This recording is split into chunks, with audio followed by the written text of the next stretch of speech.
Hola, muy buenas a todos. Un saludo cordial desde la distancia. Estamos eh, a las vísperas, en vísperas de celebrar la Nochebuena, la Navidad, para quienes profesan el cristianismo. Es una de las fiestas más importantes. Es el recordatorio del nacimiento de Jesús, quien más tarde sería reconocido como el Cristo, Cristos, el Salvador, el Mesías. Recordemos que Jesús fue un judío partidario de una secta perteneciente al grupo de Juan Bautista, una secta escatológica que predicaba el fin de los tiempos, la caída, la caída de Judea a manos del Imperio Romano, eh, empujó la abrupta también destrucción de los cánones y estándares de vida del pueblo hebreo, que al ser dominados por los romanos, pues emprenden una lucha por su independencia, por su liberación. En este proceso hubieron varias sectas, entre ellas la de Juan Bautista, que predicaba una versión hebrea del judaísmo vinculada a una corriente escatológica, una corriente que prometía el fin de los tiempos, donde los elegidos iban a formar parte del nuevo reino de Dios, ¿no? Un nuevo reino que no estuviese dominado por este pueblo ajeno a los judíos. Otra secta importante de este proceso es la secta a la que pertenecía eh, uno de los discípulos de Jesús ya en la vida adulta, Judas Iscariote. Judas Iscariote pertenecía a un grupo de judíos, si no me equivoco son los esenios, que aspiraban a la toma violenta del poder, es decir, defenestrar a Pilatos y hacerse del poder para luchar contra los romanos, luchar contra el imperio romano. Como conocemos, este proceso terminó decantándose por el asesinato de Jesús, por parte de la traición de los propios judíos, la traición de Judas, su discípulo, la traición de los levitas, de los sacerdotes del templo mayor, que veían en Jesús un hombre peligroso, un revolucionario que podía poner en aprietos a la provincia de Judea, provincia dependiente del Imperio Romano, y poner en entredicho el poder acumulado por los sumos sacerdotes del templo principal. Si bien recordamos a Jesús, el Cristo del cristianismo, también recordamos a esta metáfora muy bella de Dios hecho carne, Dios hecho hombre. En otras palabras, recordamos de que Dios baja al mundo, se hace uno más de nosotros y nos enseña cómo ser mejores personas, cómo ser más parecidos a Dios. La metáfora, esta bonita metáfora de Dios haciéndose hombre, es una de muchas metáforas que se utilizan en distintas religiones para hablar de la divinidad convertida en ser humano. Lo hemos visto en el cristianismo, se ha visto en el mundo musulmán, en el propio judaísmo, la idea de un Mesías que viene enviado por Dios a liberar a su pueblo sigue presente. En nuestras tradiciones y culturas, como no, la imagen de una suerte de Dios redentor está muy presente en muchas de nuestras culturas.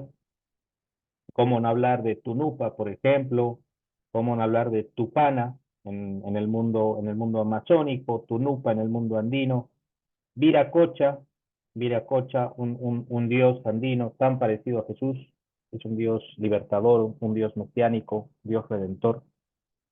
Entonces, el día de mañana festejamos a Dios que se hace hombre, Dios que se hace ser humano, Dios que se encarna para enseñarnos a vivir según la voluntad de del Creador. Aprovecho la oportunidad para desearles una hermosa fiesta en familia. Creo que lo mejor de este proceso festivo es obviamente abrazarnos padres e hijos, abrazarnos los hermanos, abrazarnos los amigos y desearnos un hermoso momento de paz. Que seamos asimismo constructores de más paz, de más reconciliación, en lugar de ser los promotores de la violencia y de la guerra. Como ustedes saben, las sesiones sincrónicas desde, desde hace poco se han convertido en sesiones obligatorias. O sea, no es negociable de que ustedes no vengan a las sesiones sincrónicas, a menos de que hayan pedido permiso con la coordinadora de este módulo, que es la coordinadora Amanda Chambi.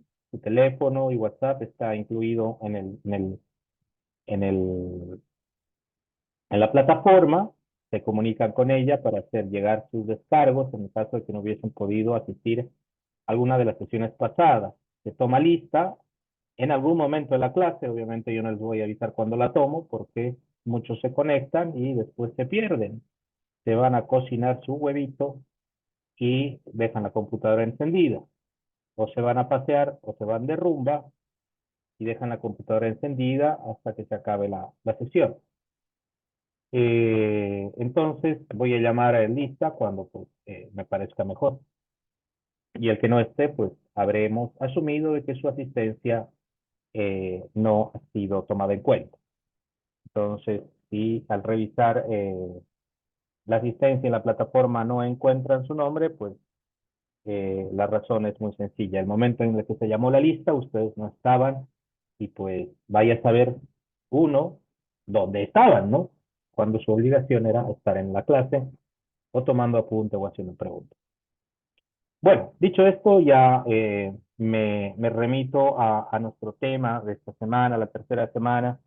A ver, hemos venido haciendo una suerte de recuento de cómo transitamos del periodo positivista hacia una nueva época en la narrativa filosófica, y hay una suerte de desencuentros entre lo posmoderno, lo que se llama la posmodernidad, con la filosofía de la alteridad. Esos desencuentros están expresados en cómo se concibe la realidad y de qué manera se expresa esto filosóficamente. Recordemos, volvamos otra vez a pensar el primer módulo, el de la evolución occidental de la filosofía. eh, Hay una, como diría más tarde Derrida, una lógica binaria en el modo en que entendemos la realidad y el mundo. Esa lógica binaria está expresada, por ejemplo, entre el idealismo y la apuesta posterior llevada adelante por Aristóteles, que en la experiencia empírica y no en las ideas que están afincadas en nuestra mente, en nuestro cerebro, es que podemos conocer las cosas. Platón nos empuja a convencernos de que hay en nuestra mente, en nuestro cerebro, en nuestro pensamiento, ideas preconcebidas, como un cassette, como un disco duro, que ya viene con información de base, y esta información de base nos permite comprender la realidad y relacionarnos con el mundo. En cambio, la perspectiva aristotélica apunta a que tenemos más bien a lo largo de la vida procesos de aprendizaje, primero transmitido por nuestros padres, por nuestro entorno, por nuestra cultura, y esta experiencia nos aprovisiona de elementos que nos ayudan a comprender la realidad y a responder adecuadamente a aquello que nombramos respecto al mundo, ¿no? Sea un árbol, sea un perro, sea un libro, sea un vaso de agua. Todo eso ha sido atravesado por un proceso empírico de conexión con el mundo. Esa suerte de dialéctica, ¿no? Entre dos formas de concebir el mundo y la realidad y lo infinitamente otro es lo que nos lleva a el presente actual de la filosofía. Entonces, básicamente, si nos sinceramos con el proceso filosófico, desde las primeras apuestas desarrolladas por la filosofía clásica griega hasta el presente, los cambios no son muchos, aunque la manera de explicar es bastante diferente, en algunos casos mucho más compleja de aquella remota apuesta filosófica griega en la época de Aristóteles y Platón. Y hemos visto a grandes pensadores dar una explicación de todo esto con unas formas cada vez más complejas, algunas veces tan complejas que cuesta entender conceptualmente lo que se pretende decir, pero cuando uno se adentra a ese trasfondo epistemológico, profundiza la comprensión del mundo, ¿no? Y tiene unos argumentos, digamos, muchísimo más sólidos para decir mundo, para decir ser humano, para decir lo infinitamente otro. Eh, el hombre, el mundo y Dios son las tres cosas, y por hombre no entendemos al masculino del ser humano, ¿no? Sino a la humanidad, ¿no? La humanidad, el mundo y Dios, la humanidad en cuanto uno mismo, enfrentado a otra persona, literalmente desentraña aquello que es para sí mismo su autoconciencia. Nosotros como sociedad humana estamos enfrentados al mundo, que es el que habitamos y es el que nos condiciona el modo en que vivimos y cómo vivimos, que si en carestía o en abundancia, que si en un sistema económico o en otro, que si una forma política u otra, esto nos condiciona en distintos niveles, inclusive el ecológico. No es lo mismo vivir en La Paz, en el Alto, que vivir en Chulumani. No es lo mismo vivir en San Buenaventura que vivir en Puerto Quijarro. No es lo mismo vivir en Tarija que vivir en Pando. Esas condiciones ecológicas también delimitan nuestra forma de ser. Y finalmente lo infinitamente otro, es decir, aquello por lo que todas las sociedades se preguntan, ¿no? Es decir, ¿por qué hay ser en lugar de nada? Decía Heidegger. En otras palabras, ¿por qué tenemos mundo? ¿Por qué tenemos realidad? ¿Cómo es posible que tengamos esta conciencia de la realidad y el mundo en lugar de que no exista nada, que más bien todo sea al revés? ¿Por qué no hay vacío y punto? ¿Por qué hay mundo? ¿Por qué hay una construcción de la realidad atravesada por nuestra propia experiencia particular humana y es descrita al mismo tiempo por nosotros? Algún pensador ha hecho la afirmación, una de las afirmaciones que obviamente sustenta esta perspectiva, y es que de alguna manera el ser humano, nosotros, las sociedades humanas en el mundo, somos la autoconciencia del universo. La, es decir, el mundo no se piensa a sí mismo, ¿no? El mundo se piensa a través de, y nosotros somos ese conducto, esa vía por la que el universo se entiende, se comprende a sí mismo, como una suerte de evolución, ¿no? De lo creado, de lo existente, de lo que habita el cosmos. Me permito, por favor, compartirles la exposición del día de hoy. En esta ocasión vamos a discurrir en torno a este tridente de elementos filosóficos que son son en buena medida mm, la apuesta filosófica más importante de los últimos 100 años probablemente, ¿no? Creo que la fenomenología, la hermenéutica, finalmente la deconstrucción, han sido la última gran filosofía, ¿no? La última gran apuesta filosófica que ha estado asentando sus afirmaciones como prueba de verdad a través de distintas corrientes, de distintas ciencias, y ha quedado incrustada ya en nuestra manera de vivir. Eh, y estamos en una suerte de tránsito, por eso mismo estamos pivotando entre la famosa posmodernidad y la filosofía de la alteridad, como una suerte de retomar el sentido de nuestras apuestas históricas y definir o redefinir cuál es el canon en el que deberían vivir las sociedades. Si hablamos de fenomenología, como la mayoría de ustedes lo ha debido estudiar en algún momento, pues uno de los primeros filósofos en hablarnos de esto es, claro, como no, Edmund Husserl, Dilthey, entre otros, que tomaron o retomaron una vieja práctica de la interpretación bíblica, la hermenéutica como herramienta de interpretación, ¿sí? Primero textual y después de los fenómenos, sirvió como una agenda, una hoja de ruta de la filosofía contemporánea a finales del siglo XIX y todo el siglo XX. Esta apuesta de Husserl se concentra en el análisis y la descripción de la experiencia consciente. Volvemos otra vez, ¿no? A esa suerte de concepción de la verdad a partir de ya sea la experiencia o de lo que autopercibe uno desde dentro de su cerebro, desde dentro de su autoconcepción.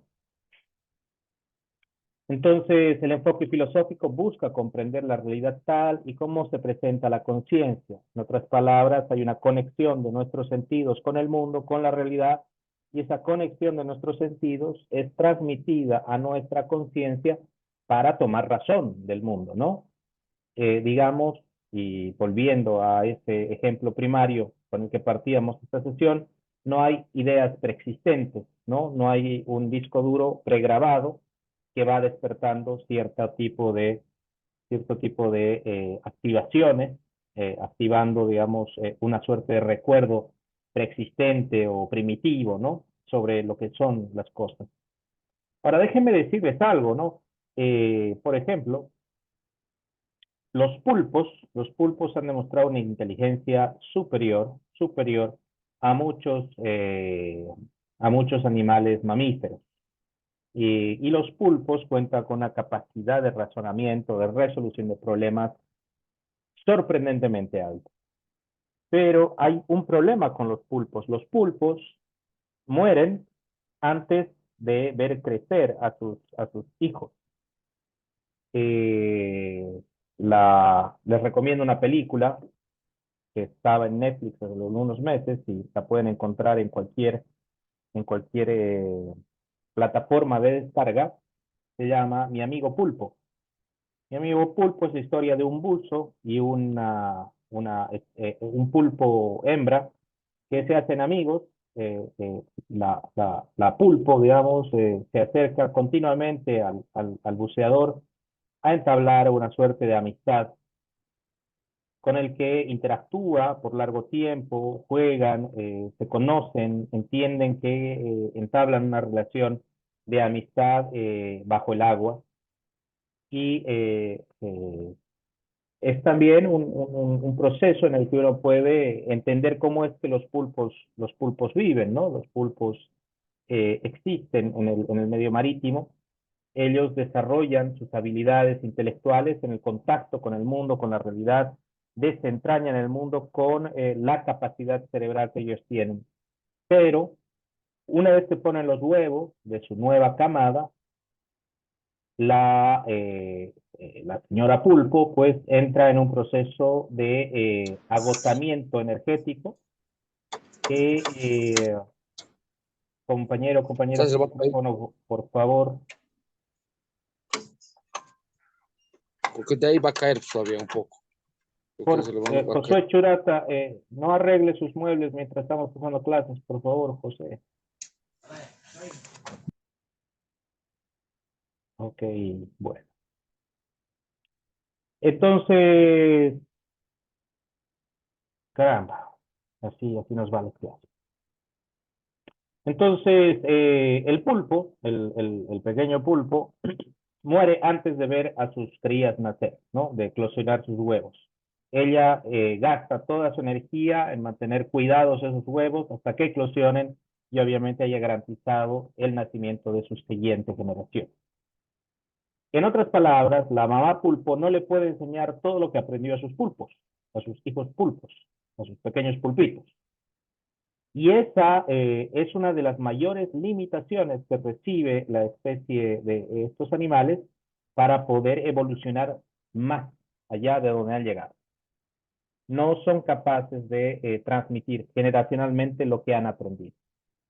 Entonces, si bien nosotros no venimos con un disco pregrabado, aunque lingüistas dirán lo contrario, ¿no? Nuestra capacidad de lenguaje está introyectada en nuestros genes. Hay un gen que es el que nos posibilita eh, la capacidad del habla, es el gen FOXP2. Recuerdo mis clases con el profesor Cachín Antesana, a él le gusta mucho el quechua y decía, ese gen en quechua se llama ATOF-Pitu, FOXP2. Eh, por tanto, siguiendo un poquito esta narrativa en torno a la fenomenología, no hay, digamos, una suerte de cassette grabado, pero sí tenemos la capacidad de transmitir generacionalmente, una generación tras otra, la capacidad de comprender el mundo. ¿Qué raíces filosóficas hay de por medio? La influencia de Husserl, la fenomenología surge como una respuesta a las limitaciones del empirismo y del idealismo, ¿no? Es como un escaño superior, ¿no?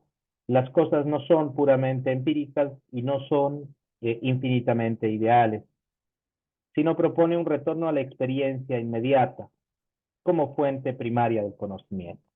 Aquí, es decir, ¿qué diferencia hay entre la experiencia inmediata y el empirismo, ¿no? Es decir, la empiría no es otra cosa que la experiencia sobre el mundo, ¿no?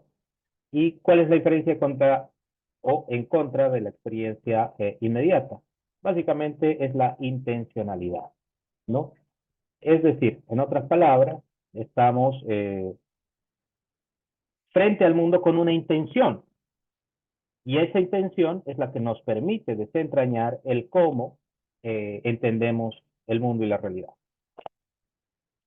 Contamos pues entonces con un proceso fenomenológico que se centra en la intencionalidad de la conciencia. Es decir, tú vas a conocer el mundo con una intención, no vas a experimentarlo, digamos, gratuitamente, o vas a chocarte con la realidad experimentando cosas sencillamente, sino, a diferencia, no sé, del pulpo, por ejemplo, sino vas con una intención que va dirigida hacia algún objeto. Aquí hay un ejemplo, cuando miramos una flor, nuestra conciencia es intencionalmente dirigida hacia la flor misma. Queremos entender alguna cosa concreta de la flor, pero no a la flor en sí, como lo haría, por ejemplo, Kant, ¿no? De llevarnos a los a priori de las cosas. Entonces, para un botánico, la flor no es lo mismo que para un niño, ¿no? Para un niño una flor será un objeto bello, ¿no? Pero para un hombre que trabaja la botánica será un objeto de estudio. Para un enamorado será un objeto de amor y antes que un ser vivo, ¿no? Nadie piensa, oh, le regalaré a mi novia un ser vivo arrancado de su raíz para que muera en una maceta o en una jarra de agua fría y descompuesta. Por favor, cuando ingresen, les rogaría, apaguen sus micrófonos, Susana María, por favor. Gracias. Vamos. Sigamos, pues. Entonces, el enfoque fenomenológico de Husserl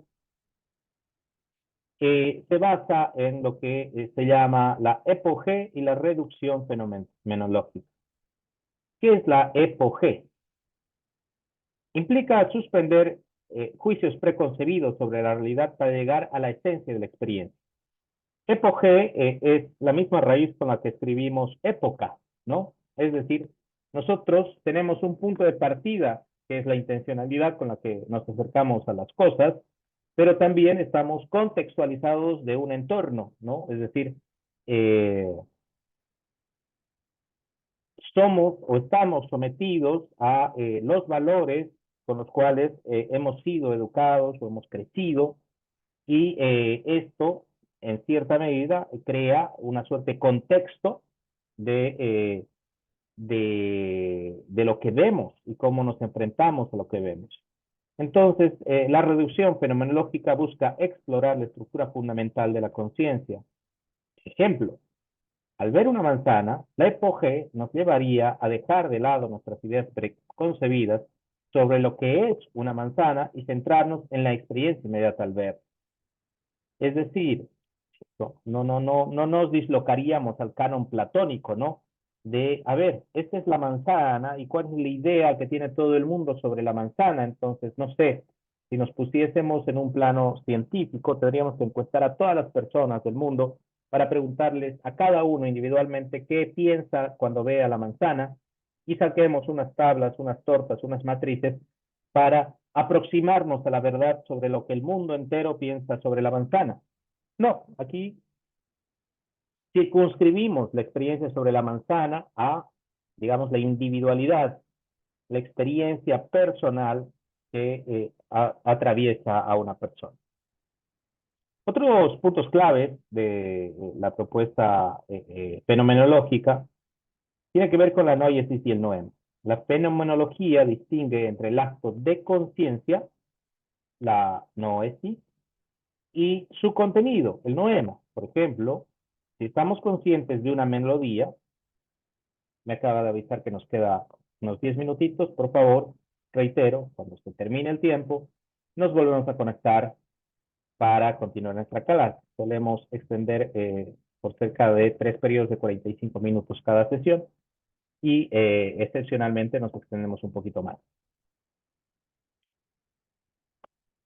Muy bien, vuelvo. Si estamos conscientes de una melodía, el ejercicio de la noesis, la melodía misma sería el contenido. Es decir, primero, cuando escuchamos esa melodía, entramos a hacernos consciente de que esa melodía se está ejecutando y la podemos reconocer. Y cuando la distinguimos por encima de cualquier otra melodía, no sé, piensen en cumpleaños feliz. Tararararara, tararararara. Cualquiera, en el contexto nacional, yo creo que cualquiera, a menos que esté muy aislado, entendería que esa melodía está inmediatamente ligada a su contenido, ¿no? Esa melodía, si somos conscientes de esa melodía, la misma melodía es el contenido, es el noema. Entonces, ¿qué contiene esa melodía? Pues contiene, por ejemplo, una fiesta de cumpleaños, ¿no? Y esa distinción ayuda a comprender la relación entre la experiencia y lo experimentado. Si nunca fuiste a un cumpleaños y nunca cantaste el cumpleaños feliz, pues probablemente si alguien tararea na na na na na na, a mí me parecerá pues, una melodía interesante, pero nunca habré entendido lo que representa cuando se ejecuta. Y cualquiera de nosotros, si ha vivido en un contexto influido por esta cancioncita, sabe que hay que aplaudir, sabe que hay que tararearla, sabe que hay que cantarla con entusiasmo, sabe que es una fiesta de cumpleaños, sabe que es una celebración.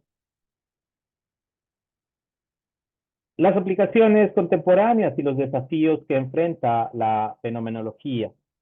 A ver, la fenomenología ha tenido una influencia muy importante en casi todas las disciplinas de las ciencias sociales.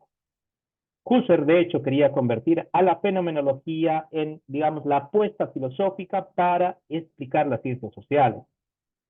De alguna manera, las ciencias sociales estuvieron huérfanas, ¿no?, al proceso positivista, porque el positivismo demostraba científicamente, con matemáticas, con física, con química, procesos racionales. Pero ¿cómo hacen las ciencias sociales para explicarse a sí mismas, ¿no? ¿Cómo explicas democracia? ¿Cómo explicas pueblo? ¿Cómo explicas paz? ¿Cómo explicas justicia? Con matemáticas, con física, con química. No se puede, pues. Entonces, para Husserl, se entendió o él entendió que la fenomenología podía ser la herramienta más propicia y adecuada para llevar a cabo un proceso científico de comprensión sobre lo que comprendemos de determinado tipo de fenómeno. Por eso se llama fenomenología, que viene del griego phainestai, que no es otra cosa que manifestación. Phainestai es manifestación y fenomenología, pues es la comprensión de las manifestaciones. En psicología, este ejemplito me gusta, en psicología fenomenológica se explora cómo las personas experimentan y dan significados a eventos específicos, ¿no? Entonces, un evento traumático para una persona, no sé, un accidente de tráfico, digamos que una familia entera va en un accidente de tránsito, no todo el mundo va a experimentar esa experiencia del accidente de la misma manera. Un niño de 3 años probablemente ni lo recuerde en el futuro, pero la madre que estaba dentro del vehículo y vio a su madre morir desangrada durante el accidente, entonces esa persona recordará a su madre anciana accidentada y muriendo desangrada, pues como una experiencia catastrófica, ¿no? El recuerdo de esa experiencia será terriblemente desgarrador. En cambio, para la criatura que estaba en el mismo vehículo, probablemente solo sea una ensoñación. Entonces, las particularidades tienen que ver también por cómo o la manera en que comprendemos determinado hecho.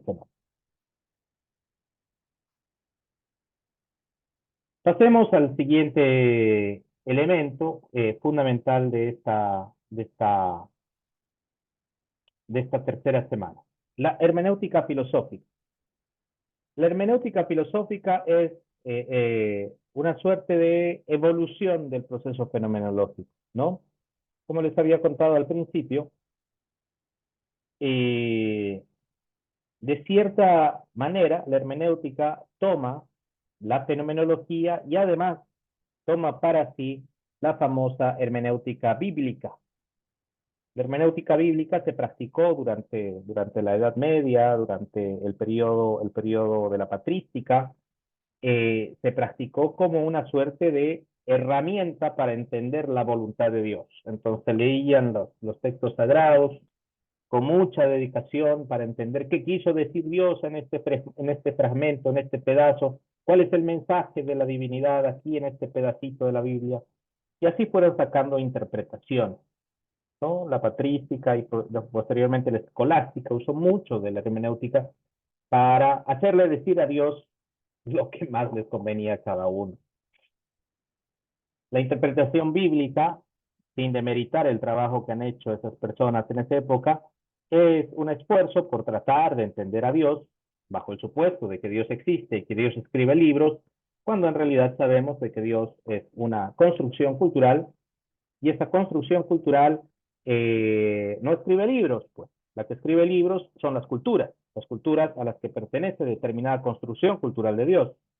Y esa construcción cultural es la del pueblo hebreo, en el caso del Antiguo Testamento, y la del pueblo judeo-cristiano, es decir, los judíos de la antigua provincia de Judea, dependiente del Imperio Romano, y los pueblos helenos o de influencia helénica del Mediterráneo que se cristianizaron, ¿no? Entonces, los judeocristianos tienen bajo su custodia el famoso Nuevo Testamento, los libros neotestamentarios, los evangelios. Ellos se inventan y le hacen decir a Jesús un montón de cosas o se inventan milagros. Y todas esas invenciones sirven pues para construir el mito de el Dios encarnado. Entonces, esa interpretación bíblica le ha servido a la escolástica y a la patrística para construir, digamos, una suerte de diálogo con Dios y tratar de desentrañar lo que Dios quiso a partir de determinadas acciones humanas y explicarle a los creyentes por qué Dios quiere esto y no quiere esta cosa. ¿Y por qué se debe cumplir? Puesto que es un mandato de Dios expresado en este pedazo de Biblia. Hoy por hoy, tanto cristianos evangélicos como cristianos católicos siguen usando la Biblia, un libro de hace 2000 años, es decir, es como si, no sé, agarrásemos los papiros egipcios y sigamos hablando del dios Ra como si fuese un dios verdadero, ¿no? Y quisiésemos con ese dios explicar el mundo y la realidad. Para la gente de ese tiempo en Egipto, el dios Ra era pues el dios más capo y el más dios de todos los dioses, ¿no? Y para los egipcios de esa época estaba muy bien creer en el dios Ra. Y para los judíos y los judeocristianos de la época del siglo I, estaba muy bien y fantástico era creer en el dios de esa época, que era el dios cristiano, un dios de una secta judía del primer siglo de la era cristiana. Entonces, esa experiencia del Dios se extiende por siglos, por más de 2000 años hasta el presente, y resulta poco menos que absurdo de que gente de hoy en día, nosotros contemporáneos de esta época, sigamos mirando un libro de hace 2000 años como si fuese la palabra de Dios, ¿no? Entonces, no solo es un acto que entra en detrimento a nuestra propia civilización y a nuestro tiempo, sino que además ha sido un elemento que ha proscrito, ha dilapidado nuestra propia tradición cultural. Lo cristiano ha defenestrado a nuestras antiguas tradiciones y religiones antiguas, con las que comprendíamos el mundo y sus misterios. Los Hichis en Oriente, los Apus y los Achachilas en Occidente, en fin, las grandes divinidades vinculadas a la época prehispánica han sido